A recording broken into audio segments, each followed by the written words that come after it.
Una, dapat maging matalino ka. Pahigpit ginagawa mo, ovov, kairita, ahaha. The next day.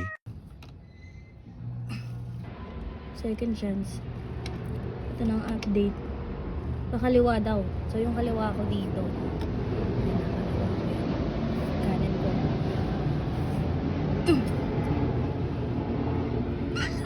Hindi ko pa rin talaga kaya.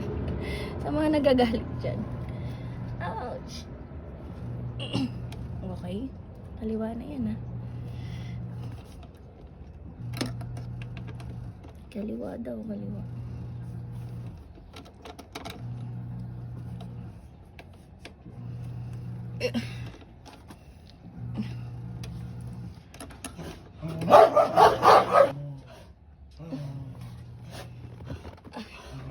Sakit.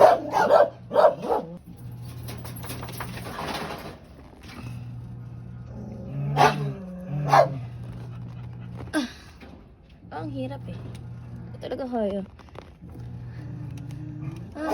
Sorry. Sorry, hindi ko talaga kaya. Sorry, hindi ko talaga kaya. Sorry, hindi ko talaga kaya. Baka magalit sa akin.